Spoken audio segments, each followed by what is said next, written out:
Bismillahirrahmanirrahim. Welcome to Ceramic Processing class. This video is a part of lecture series on ceramic processing. In this video, we will discuss about sol gel processing. So first of all, what is sol gel?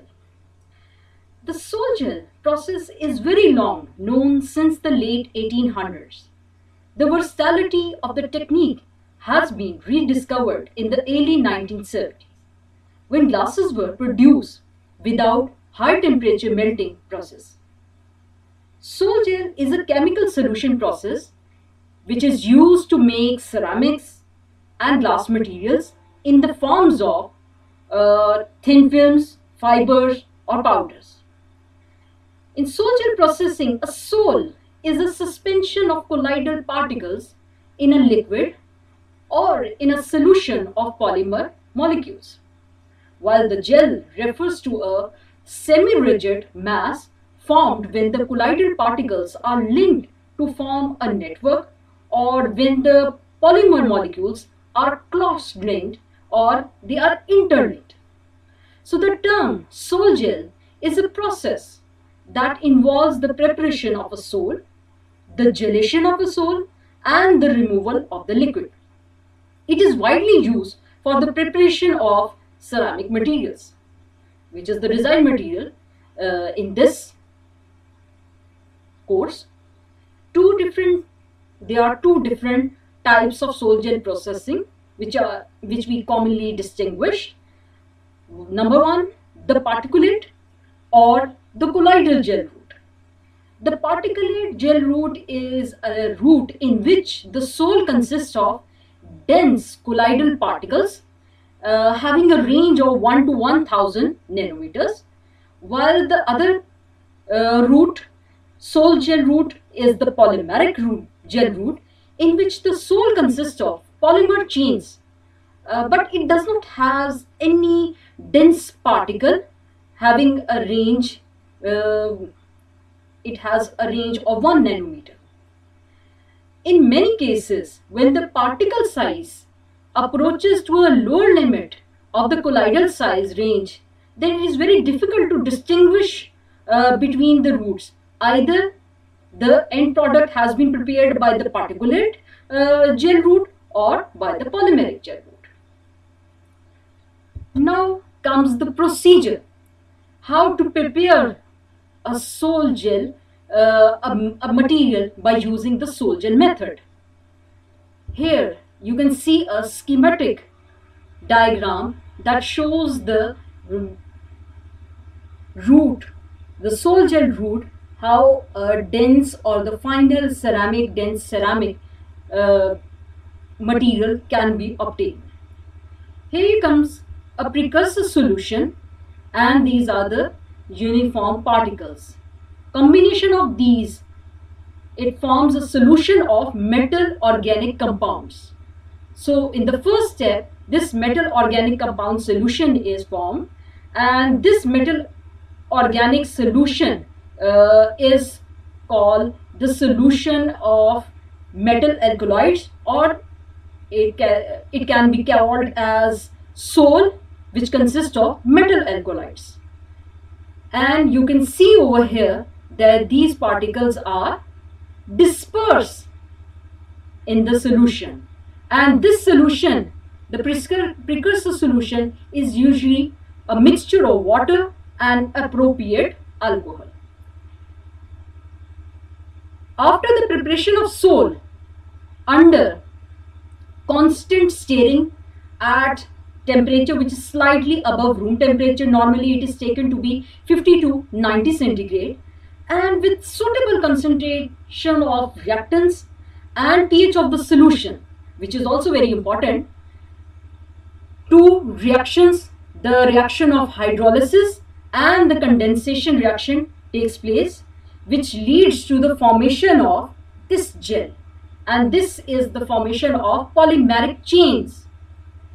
And when the solvent is either extracted, it means that the solvent is replaced by any gas in such a way that its solid network is retained with a very slight or no shrinkage in the gel, it obtains a shape of this aerogel. So this aerogel is quite similar in network or structure as of the gel. Only the solvent has been replaced by a gas. But if this polymeric gel, the solvent in the polymeric gel is evaporated, then considerable shrinkage is observed and it does not retain its original shape, and we can observe greater than 90% of the shrinkage due to evaporation of the solvent. Now this gel takes a shape of zero gel. Now here, after sintering the zero gel at certain high temperature, a dense ceramic is obtained. Now if this sole is pasted or deposited on a substrate, it could be used by the spray, the dip coating, or by the spin coating method. If it is deposited on a substrate, then it forms a zero gel film on the substrate, and after sintering of this film, we get a dense film as an end product. So these are the step-by-step procedure by following which we can obtain a ceramic dense material or a ceramic film by using the Sol gel method. Now here you can see in the sole that the colloidals are in continuous motion. This is a stable colloid.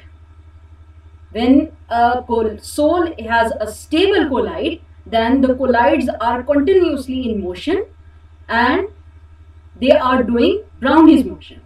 And when its stability is reduced after the reaction of hydrolysis and condensation, then they stick together. At that moment, the attractive forces dominates, and due to the attraction between the colloids, they stick together and they form a polymer network. Now here a basic problem therefore is understanding how the rates of the chemical reaction are controlled during that Sol gel processing. There are certain variables illustrated over here, which are the concentration of the reactants, chemical composition, pH of the solution, and the temperature. All of these variables participate in the rate of the reaction, and it overall controls the processing of the material, or the processing of the Sol gel processing. So all of them has a significant influence on the structure and the chemical homogeneity of the gel. So this problem becomes more highlighted when we use more complex, that is a solution having two or more alkalides is used in order to have a multi-component gels. In a multi-component gel, a gel consists of one or more than one metal cations, and due to this complexity of the sole, there will be a loss of chemical homogeneity if the steps which are not taken under control, or the reactions are not taken under consideration of controlling all the variables that I mentioned before. Secondly, after preparation, the gel contains a large amount of liquid, which is consisted in a fine interconnected channels, and it must be dried prior to before to conversion into a certain useful material. The drying process, then drying by evaporation under normal condition, it gives rise to certain problems, such as it gives rise to capillary pressures that causes the shrinkage of the gel network. The resulting dry gel, that is the zero gel, it has a huge or the immense amount of shrinkage, and due to this shrinkage, a severe problems are encountered, such as wrapping and cracking of the gel. So the capillary pressure is quite large in polymeric gel because the pores are normally much finer than those which occur in particulate or colloidal gel. So there are two general approaches that can be used to avoid these problems. The use of chemicals that are added to the precursor solution before gelation. It is referred to as drying control chemical additives that permits rapid drying. And secondly, the removal of the liquid under supercritical condition. It also eliminates liquid vapor interface and it prevents the development of capillary stresses, and thus the gel undergoes relatively little shrinkage, and due to the little shrinkage, the problem of cracking and the wrapping of the gel can be eliminated. So the dry gel, which is called the aerogel, which is therefore very fragile and has a low shrinkage, but it may shrink considerably during the sintering process. So in some cases, crystallization of the gel before full densification may limit the sintering rate for composition that are crystalline. Now there are certain advantages of sol gel processing. Most gels have an amorphous structure even after drying and contain fine pores, which in many cases can be fairly uniform in size. If a dense ceramics is used as the end product, these characteristics are very favorable for good densification during sintering. When compared to the production of similar ceramics by traditional processing routes, which involve the compaction and the sintering of crystalline particles, a reduction in the sintering temperature, particularly in the case of polymeric gel, forms a characteristic advantage of sol gel route. It also provides a substantial benefit, such as various special shapes that can be obtained directly from the gel state, that is the monolithic films, fibers and particles, which are not possible by the traditional processing routes, and we can attain various special shapes, and in addition to that, control of the chemical composition and microstructure with low processing temperature. So these are the advantages of sol gel processing, but there are few disadvantages of sol gel processing also. As mentioned earlier, the drying process, which causes the cracking and wrapping, is the major disadvantage of sol gel process. Firstly, the metal alkaloids that are used as a precursor in the sol gel processing, they are fairly expensive and they are very sensitive to moisture. So they must be handled in dry environment or inert atmosphere. So this is the major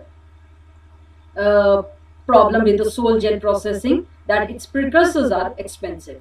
Second thing, the large shrinkage of the gel during drying and sintering makes dimensional control of large articles difficult. So this sol gel process is often not referred for large articles or for thick films. Lastly, this sol gel process is used for the production of thin films and thin articles, and it is discouraged to be used for the production of thick films and thick articles. Here there are some applications of sol gel. Here you can see that the sol can be converted into different dense powders, fibers, films, patterns, while the sol which is converted into a polymeric gel, it can be processed and converted into powders and more. So these are the certain applications of sol gel process. Now, as I have mentioned earlier, that there are two types of gels. One is the particulate gel, the other is polymeric gel. Now we will start with the particulate or the colloidal gel. It is also referred as colloidal gel. It is a suspension of colloidal particles at volume fraction where particle movement is largely restricted, thereby leading to a solid-like system.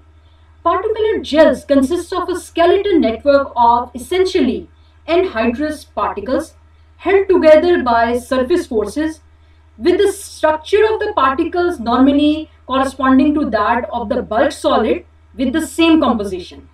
For example, consider colloidal silicon dioxide particles have the same structure as bulk silica glass produced by melting. Hydroxyl groups are present only on the surface of the particle. The pores in particulate gel are much larger than the polymeric gel, and if the pores are larger, then the capillary stresses developed during drying is therefore lower. Thus, less shrinkage occur for the particulate gel. So it is an advantage of particulate gel as compared to the polymeric gel. Because of the larger pores, the permeability of colloidal gel is higher, and this combined with the lower capillary pressure means that colloidal gel are less likely to crack during drying. The structure of the dry gel is characterized by relatively high porosity, which is ranging about 70 to 80%, and the pores that are relatively large compared with the size. The average pore size is about 1 to 5 times the particle size. So this was all about. These are the certain advantages of particulate gel as compared to the polymer. Now let's see the formation of it.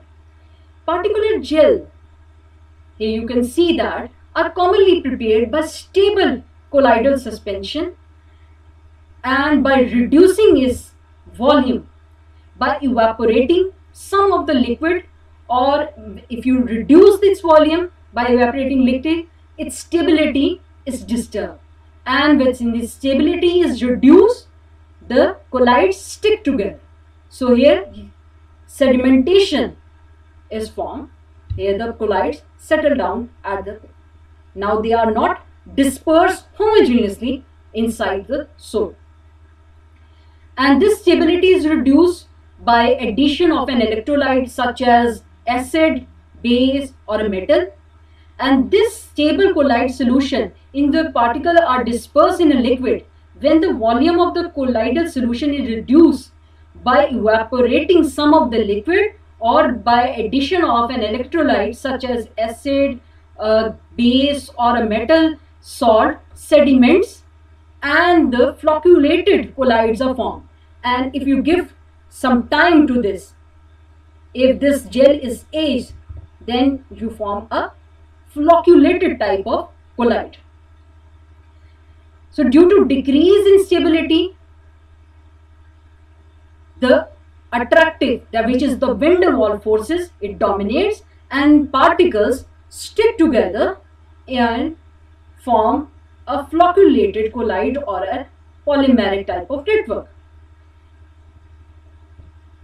A particulate or colloidal gel, sorry, polymeric type of network, not, and when it is further processed or with the passage of time, this flocculated colloid, it forms a particulate or colloidal gel, and it forms a skeleton network.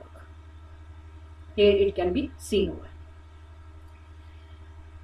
Now there are certain advantages of gel as already mentioned. Now I have listed over here these certain advantages. So the structure of the dry gel has important consequence for its sintering and conversion to the final article.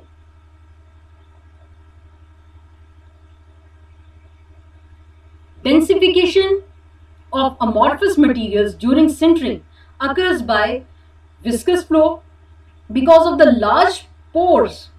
Particulate gel sintered at temperature well above the glass transition temperature. So the polymeric, as in contrast to the polymeric gel, it has a finer pores sinter near the glass transition temperature, and the sintering is performed usually in the range of 1200 to 1500. So we can say that the particulate gel is sintered at preferably very low temperature. The particulate system includes some of the most successful industrial applications of Sol Gel technology, and it has been used in early application. It was used in nuclear fuels industry in late 1950s, and the goal of the use of particulate gel was to prepare small spheres of radioactive oxides as fuel for nuclear reactors. The advantage of Sol Gel process was that it avoided the gelation of harmful dust which would be produced in conventional ceramic processing method, and allowed the formation of spheres.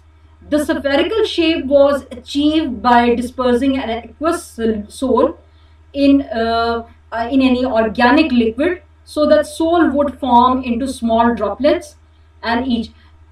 So it was useful in the nuclear reactors to avoid the generation of harmful dust. Next, the particulate Sol Gel has also been applied to the fabrication of porous oxides for catalyst support and for chromatographic columns. Fourth point is that the advantage of particulate gel is that particulate gel contacts slightly during drying. Since the solid phase is composed of a fully cross-linked network that is similar in net structure to that of corresponding melting glass, the drying process does not alter the structure of the solid skeleton phase of the gel. So these were the advantages of particulate gel. Now there are few disadvantages of particulate gel. The particulate gel route is not effective for the production of dense ceramics from crystalline particles because the large pore size relative to the particle size is thermodynamically unfavorable for achieving densification in crystalline system. The trend in the production of the crystalline ceramics is towards the use of fine particles that are consolidated uniformly from stable colloidal suspension. In particulate gel route, the mixing is achieved at the colloidal level, rather at a molecular level. For the formation of multi-component gels, the range of chemical homogeneity in the gel material is of the order of particle size, which is containing about 10 raised to power 3 to 10 raised to power 9 molecules. And when the dropant concentration is small, which is less than few percent, the production of good homogeneity becomes difficult. So these are the certain advantages of particulate gel. Now the second type of gel, which is the polymeric gel. Polymeric gels consist of a skeleton network of polymer chains that form by the entanglement or the cross-linking of growing polymer chains, or we can say the polymer clusters, resulting from the two reactions, that is the hydrolysis and the condensation, which is followed by the polymerization of the precursors. And the precursor we usually use are the most popularly used are metal alkaloids in solution. And depending on the conditions used in preparation, the structure of polymer chains can vary considerably. The polymerization of silicon alkalies, for example, can lead to complex branching of the polymers, as shown in figure over here. This complex branching of the polymer, but under certain condition, where that is low water concentration, we can get low branching or little branching will occur. You can see a lot of branching over here. There are many potential applications of polymeric gel route. So the preparation of the thin films, if we move on to the preparation of the thin film, how we can prepare the polymeric gels, here it is illustrated in this figure. A solution, first of all, a solution of metal alkaloids, in which metal alkaloids disperse in an water and appropriate alcohol mixture solution under constant stirring at temperature slightly above room temperature, and with suitable concentration of reactants and controlling the pH of the solution. Of hydrolysis and condensation reaction may occur, which leads to the formation of polymer chains. And this hydrolysis and condensation reaction for silicon alkalies are mentioned over here. Here is the formula. You can see the hydrolysis reaction. In the initial step involves a hydrolysis reaction in which alkoxides group, that is OR, are replaced by the hydroxyl group. This is the hydrolysis reaction. In the next, condensation reaction involves the hydroxy metal alkoxide produces polymerizable species, which is this. This polymerizable species is produced, plus the alcohol or the water is produced as a byproduct. So in this condensation process, after the hydrolysis, the production of cinnamol, it is converted into polymerizable species, this species, and the byproducts are the alcohol, the alcohol and the water. Then comes the gelation process. Here comes the gelation process, in which the gel is formed a system with polymers. Branched polymers can form links between the chains, which leads to progressively large polymers. Here, which leads to a progressively large polymers, or the polymerization of this network. This species is being polymerized, and during this gelation process, gelation is accompanied by a sharp increase in the viscosity that essentially freeze in the polymer structure at the point of gelling. Here you can see that the freeze in polymer structure. At this stage, the gel consists of weak amorphous solid structure and an interconnected network of very fine pores filled with liquid. The volume of the liquid filled pores is very high, which is typically 90 to 95% of the total volume, and the diameter of the pore channels are typically of the order of 2 to 10 nanometer. The frozen in structure can change appreciably during subsequent aging of the gel and during removal of the liquid from the gel, which is during the drying. Under certain conditions, the aging gel can shrink considerably while expelling liquid. Because of the very fine pores, huge capillary stresses are developed during normal evaporation of the liquid, so that polymeric gels are very prone to cracking. The capillary stresses are equivalent to the application of external compressive stresses on the gel. Removal of the liquid by evaporation therefore collapses the weak polymer network and results in additional cross-linking of the polymer structure. Here you can see the cross-linking of the polymer structure. Cross-linking and the collapse of the gel continues until the structure can withstand the compression action of the capillary stresses. Depending on the structure of the gel, the porosity of the dried gel can be anywhere lying between 30 to 70%. Compared to the particular gel case, structural effects of the dry gel on sintering are more pronounced as well as more complex. The average pore size of the polymeric gel is usually much finer than that of colloidal gel, so that the driving force for sintering is usually much higher. So the result is a lowering of sintering temperature for polymeric gels.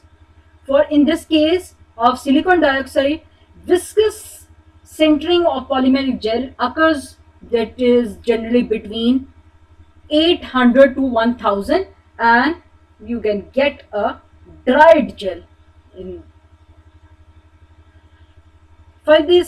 this polymerization process, in which polymer chains, or you can say a three-dimensional network, is formed.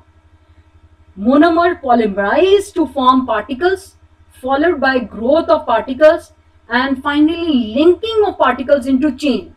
Here the branching of the particles in the polymerization section, branching of the particles and forming chain. The network extends throughout the liquid medium, and finally the gel becomes thicker and thicker. It becomes more viscous. Finally, when it becomes more and more viscous, the volume of the solvent reduces and we get a dried gel. Drying must be carried out slowly and under careful control condition in order to reduce cracking. The gel produced by conventional drying is referred to as zero gel, and by the sintering of this dried gel we can get a dense ceramic or dense product.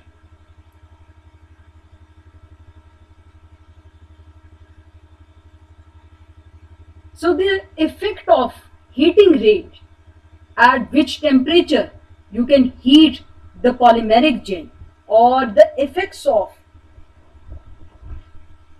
heating rate, is of considerable interest and importance for the sintering of gels.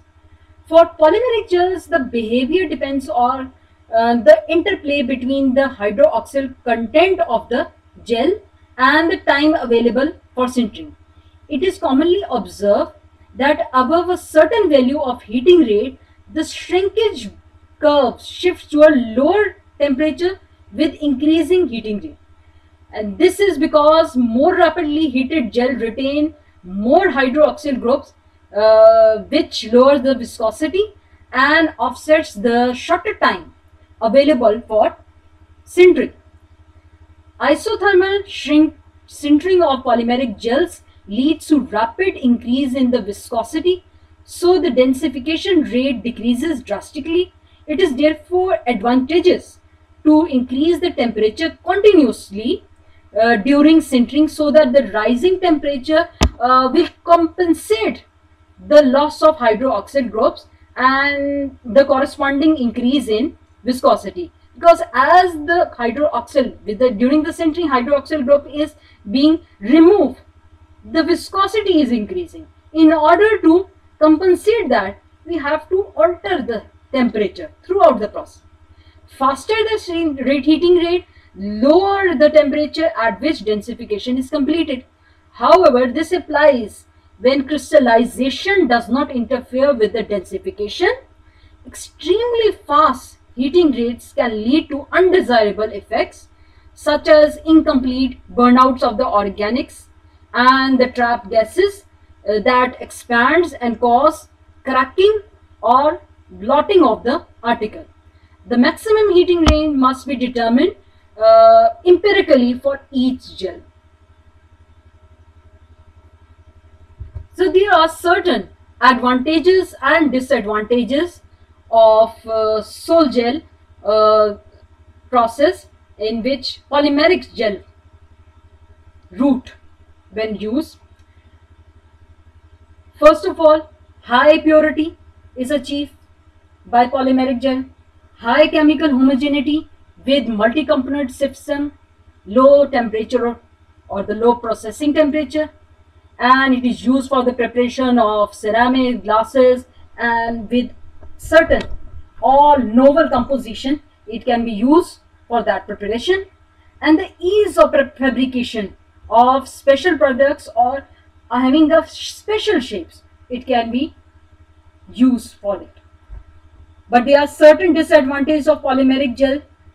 First of all, as the colloidal gel, it has the precursors were expensive. So in polymeric gel, the precursors are expensive. Second thing, large shrinkage during fabrication, that is during the drying process, and this drying process is very long, so it leads to a long fabrication time, limited to the fabrication of small articles, not suitable for large articles or thick films. And the precursors are has a environmental effect, so special handling is required for these raw materials. So these were the two, colloidal or the particulate gel and the polymeric gel, which are commonly used for all sol gel processing.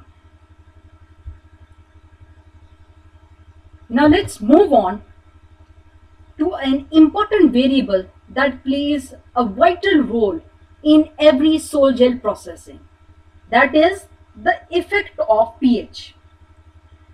pH value controls the particle size and also morphology of material. Secondly, it is important to control the pH value because it assists to reach the compound phase and also to attain the stability of the sol. The process of gelation comprises of hydrolysis and condensation, and in these processes pH has a important role, and because pH influences the hydrolysis and condensation process. For the hydrolysis rate is minimum at pH value equal to 7, and it significantly the rate of hydrolysis increases with increasing concentration of proton or hydroxyl. So the minimum is when at the pH 7 we get a minimum type of hydrolysis reaction. Next, the condensation. The condensation reaction, in contrast to hydrolysis reaction, the increasing concentration of proton or hydroxyl does not increase the rate of condensation. So hydrolysis is affected, but condensation is not affected by the increase of hydrolysis. Second influence of pH, it influences the rate of gelation process. Strongly acidic values, which is ranging from 2 to 3, pH value ranges from 2 to 3, it induces a slow gelation, which is ideal for the formation of extended networks, while basic values of pH, that is 8 to 9, induces a fast gelation, ideal for the formation of small aggregates, or it is used for the formation of fabrication of nanoparticles.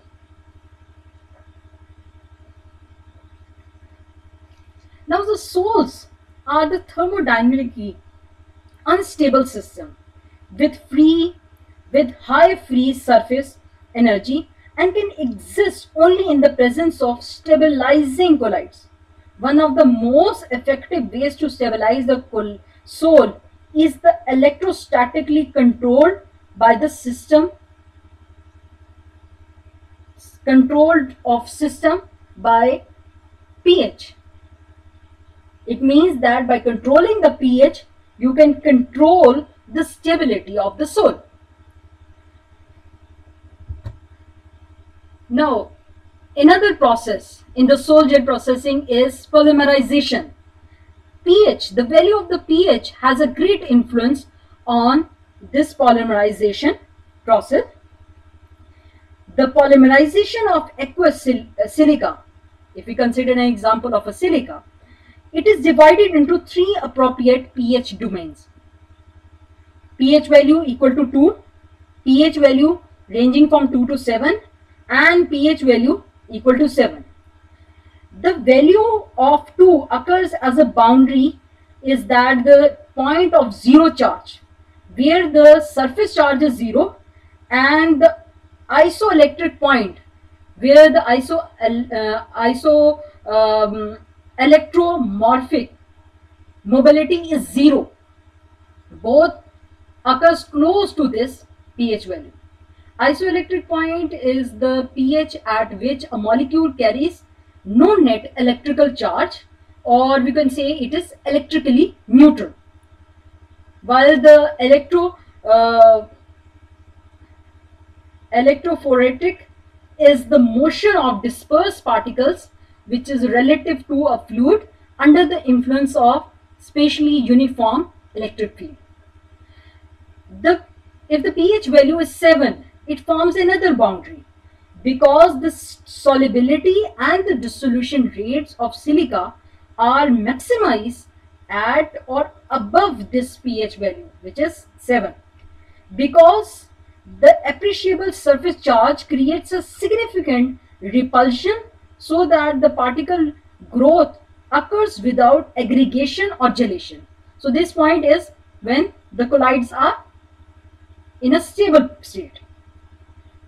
Now the silica soil have a maximum stability at pH 2 and a minimum stability of minimum stability with rapid gelation which is at pH 6.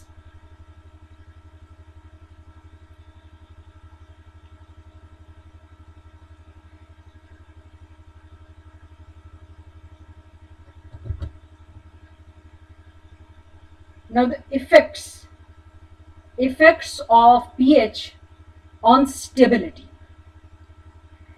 The stability of the colloidal silica is metastable when the pH ranges from 2 to 4.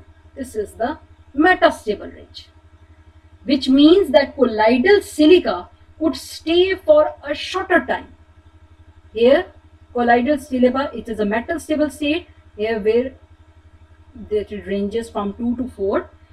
Here the colloidal silica could stay for a shorter time, and when this pH increases from 4 to 8, a rapid aggregation.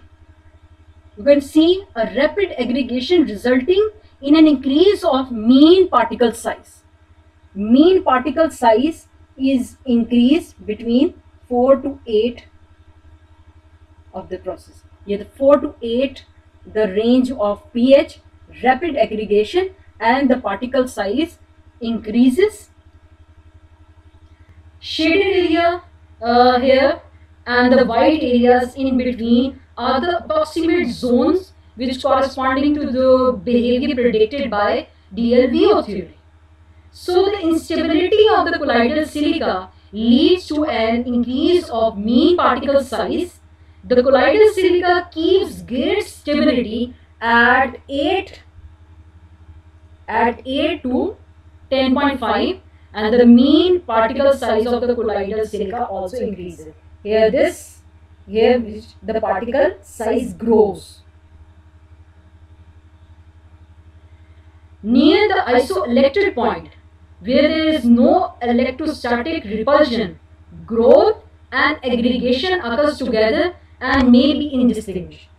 The isoelectric point lies in between, it is approximately equal to 7.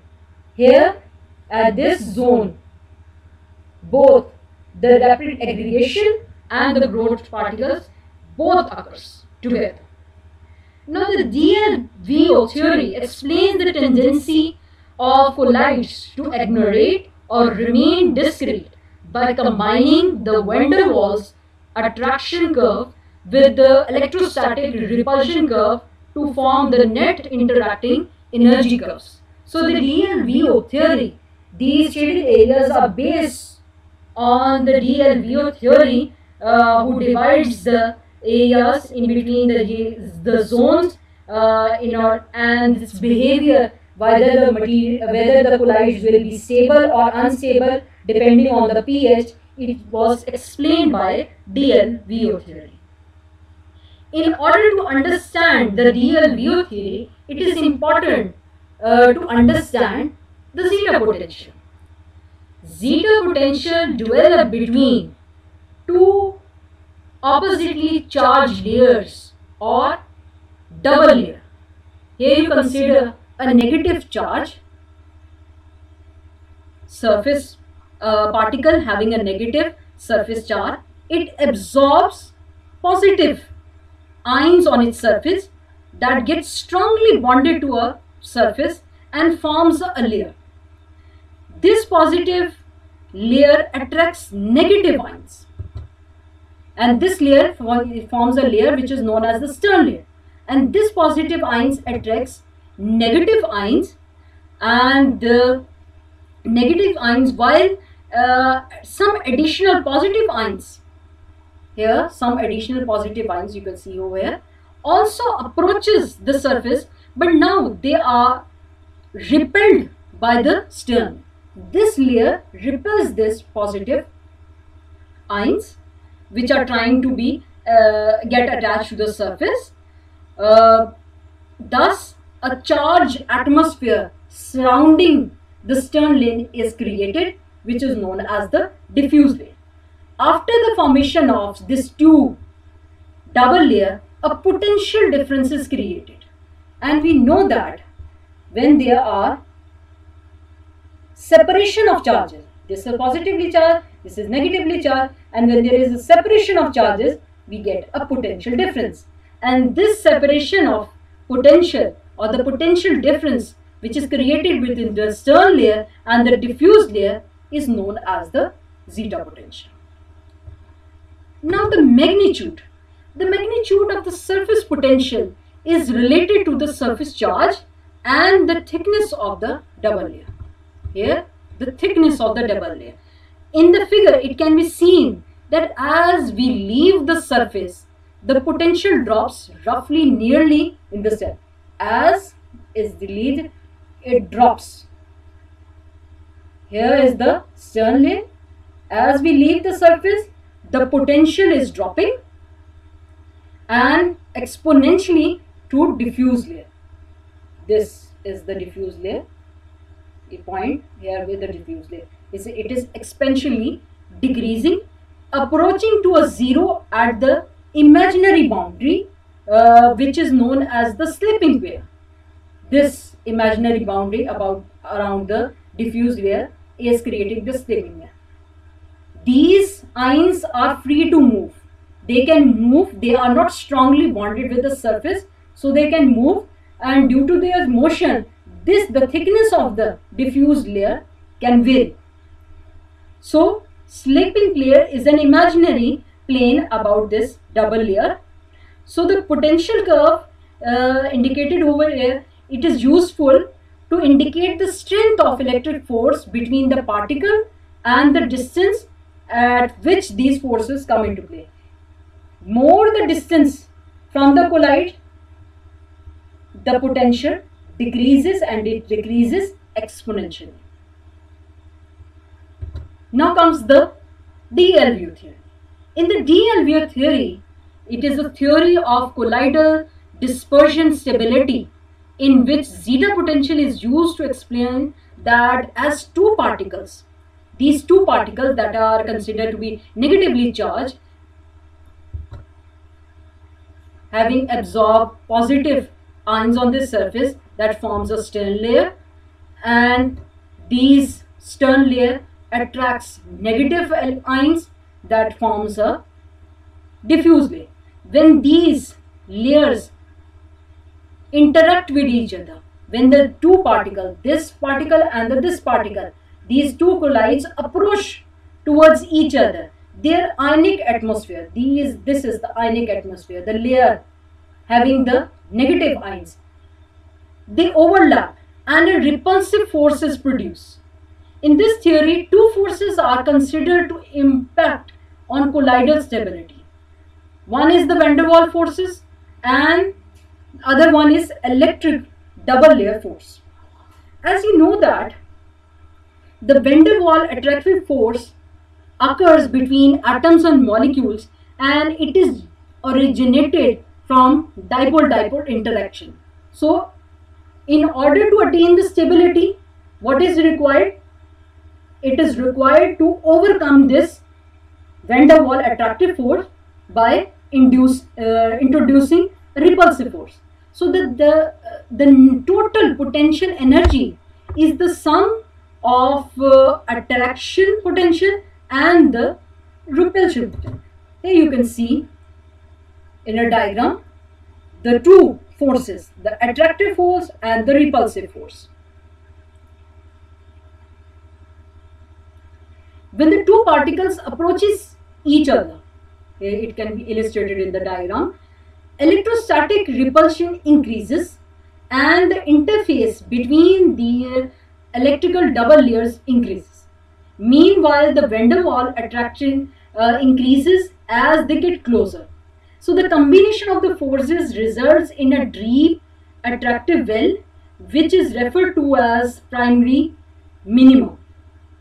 At larger distance, the energy profile goes through a maximum energy barrier and subsequently passes through a shallow minimum, which is referred to as secondary minimum. Here you can see that when the two particles approaches, first the attractive force, this blue line is the attractive force, it decreases while the repulsive force increases. At this certain distance, we get a potential barrier or the energy barrier, and this section has the maximum repulsive energy. It is called the energy barrier. After that, passing to that, the repulsive force decreases. Here comes the shallow minimum, which is known as the secondary minimum. And because of this potential barrier, the height of the barrier will indicate how stable the system is. In order to produce agglomeration or the two particles to stick together, they must have sufficient energy to overcome this barrier. If they have sufficient energy to overcome this barrier, after attaining that, there comes, if any particle have a potential energy greater than this barrier, then attractive force will dominate and they can aggregate or agglomerate. Otherwise, due to this double layer, it is not possible for a collide to jump over this barrier, and if we clear this barrier, then the net interaction will be attractive, and as a result, particles will agglomerate. So this double layer created around a collide prevents it to stick together or to form a flocculated collides. So attraction is replaced by the repulsive force. So the change in pH, it can either increase or decrease this energy barrier, and over in the long run, the change in the pH will control the stability of the collide. Now here is the effects of pH on zeta potential. It is extremely important to study the stability of colloids. Zeta potential versus pH curve will be positive at low pH and lower or negative at high pH. There may be a point where the plot passes through zero zeta potential, which is the isoelectric point here. Isoelectric point is a point where the colloidal system is least stable. We can see from the graph if we were working in a pH range 4 to 7.5, we would expect serious flocculation or aggregation. Here 4 to 7.5 in this range, aggregation will be very high, and at 5.5, while at 5.5 pH zeta potential is positive, and at pH less than 4 the droplets will remain stable.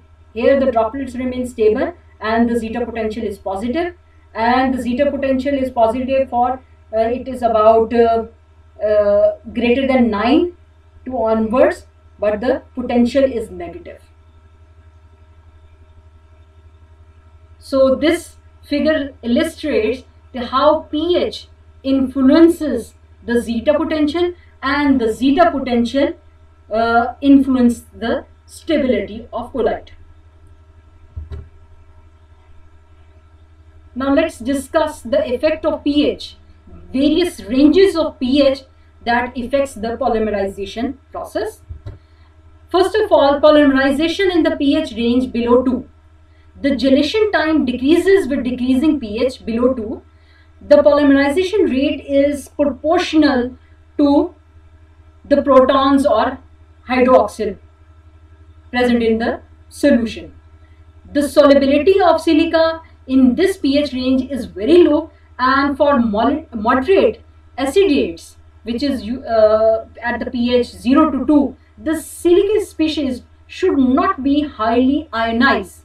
Therefore, it is likely that the formation and the aggregation of primary particles occurs together, and that the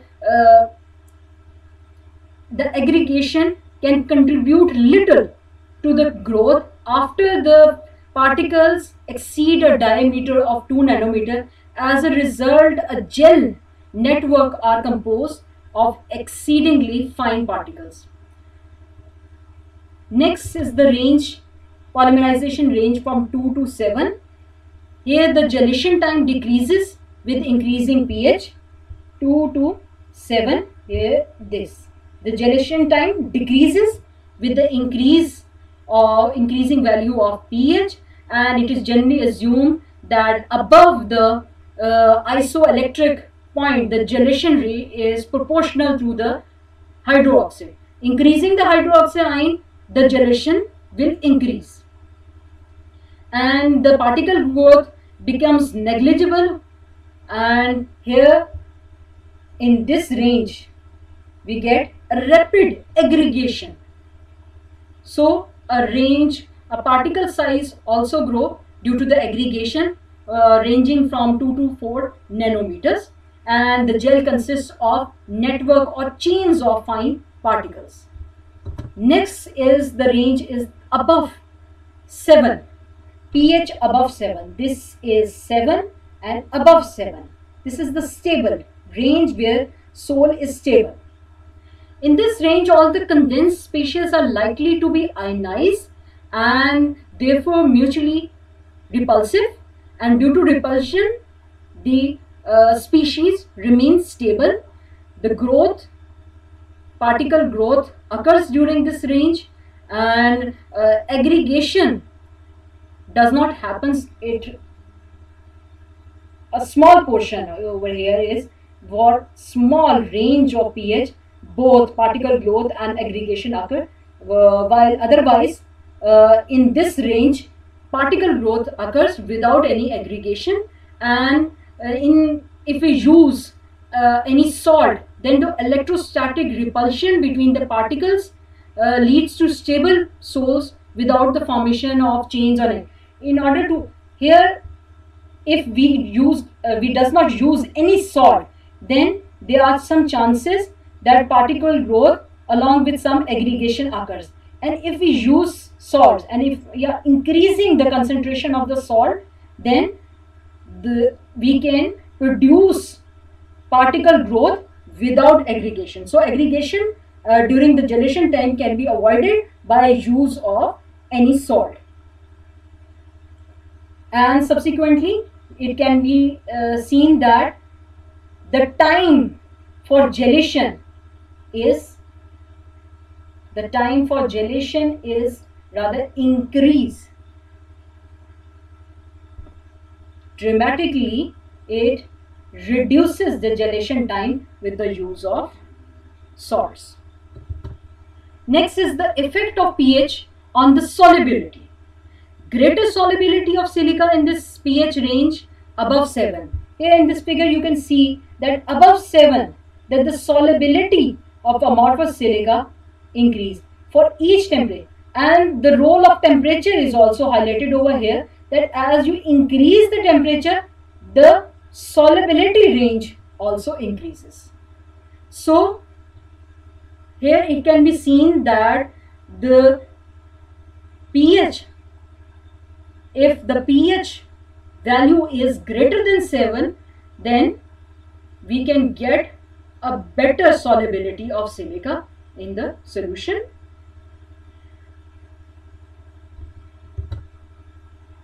Next is, that is very important for all sol gel processing process, is the precursor which is used in the metal alkalides. Metal alkalides are a class of metal organic compounds. It is gelled material which consists of a network of polymer chains that are formed by hydrolysis and condensation reaction. Here is the most common reaction of the hydrolysis, in which M indicates about the any metal, OR is the of alcohol,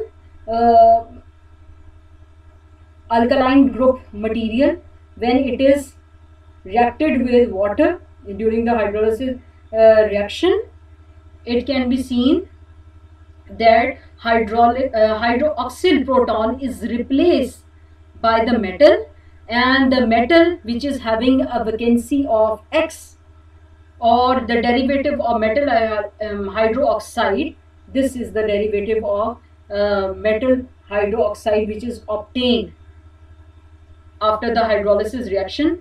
During the controlled hydrolysis reaction of metal alkalides, in which is usually used for preparation of several fine oxides. So according to the chemistry of the metal alkalides, it involves metal oxygen carbon bonds, which is commonly known as organometallic compounds in literature. There are certain properties of metal alkalides, the physical properties and the chemical properties. The physical properties of metal alkalides depends primarily on the characteristics of the metal, that is the electronegativity, valence, atomic radius and coordination number, and secondly on the characteristics of the alkali group, which is the shape and the size of the alkali group. Many metal alkalides are strongly associated by intermolecular forces that depends on the size and shape of the alkali group. There are some chemical properties of metal alkalides. Metal alkalides are characterized by the ease with which they undergo the hydrolysis reaction, and in many cases the alcohol oxides are so sensitive to traces of moisture that special precautions must be taken in handling and the storage of metal alkalides. So it requires a dry or inert atmosphere to be stored, and dehydrated solvents is essential in most experiments. So hydrolysis in excess water leads to the formation of insoluble hydroxides, and this will restrict the solubility of the species that takes place during the polymerization part. Now here comes the preparation of metal alkylides, there are several methods. The main methods are divided into two groups. There are major two groups that can be used for the preparation of metal alkylides. First is reaction between metals and alcohols for the more electropositive metals, that is those with relatively low electronegativity values.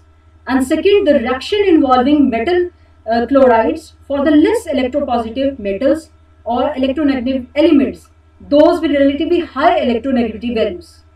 In addition to that, there are certain miscellaneous types of methods or useful for synthesis of some alkyl oxides. These includes alcohol interchange and the transsensification reactions between the alkyl oxides and esters, and esterification reactions between oxides or hydroxides or alcohols. Now this Sol-Gel processing whole that we studied, its uses, its advantages, its disadvantages, and its types of the routes. Finally, this Sol-Gel process has a potential application. It has numerous applications, but the most important that it is used in making thin films and coating. Prior to gelation, the solution can be used for preparing thin films by common methods such as dipping, spinning, and spraying. The two methods, that is the dip coating and the spin coating, are very commonly used. Dip coating, where the object to be coated is lowered in the solution and withdrawn with a suitable speed, and while the spin coating, where the solution is dropped on the object which is spinned at a high speed. In practice, dip coating is currently the more widely used. One requirement is that the contact angle between the solution and the surface of the object be low so that the solution wets and spreads over the surface. Usually water is present in the sole, but moisture from the atmosphere is also sufficient to cause hydrolysis and condensation reaction. So it is not always required to introduce water. Atmospheric water can also be utilized. The final film is obtained after sintering. There are various advantages and disadvantages with this coating techniques. The dip coating does not require any specific or specialized apparatus. Both internal and external surfaces wet by the solution are coated. The solution must not be sensitive to the moisture, because it commonly undergoes some exposure to the atmosphere during the coating process. While in the spin coating, it leads to coating of one side of the object only, and the coating solution can be kept away from the moisture prior to being dropped onto the object. So the edge effect may occur for the object that are not axisymmetric. Because the spinning of large object is impractical, so it is usually small objects or small films or small substrates are coated by using the process of spin coating. Now first of all, if we look at the dip coating. The dip coating process is divided into 5 stages, that is illustrated over here: immersion, startup, deposition, drainage, and evaporation. Now let's see. This figure illustrates the coating process.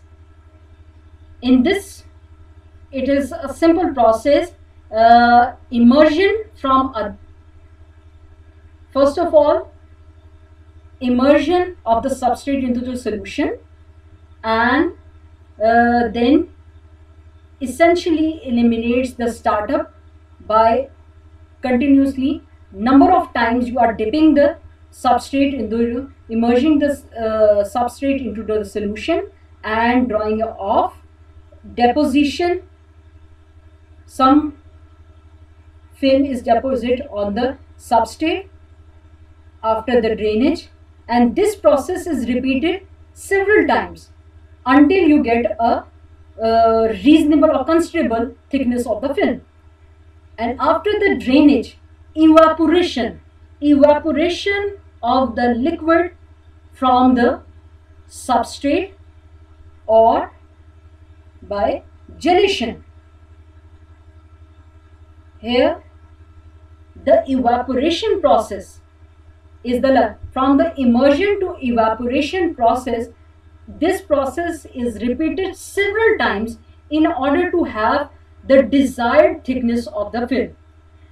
The thickness of the film deposited on the substrate, it confront with 6 types of forces.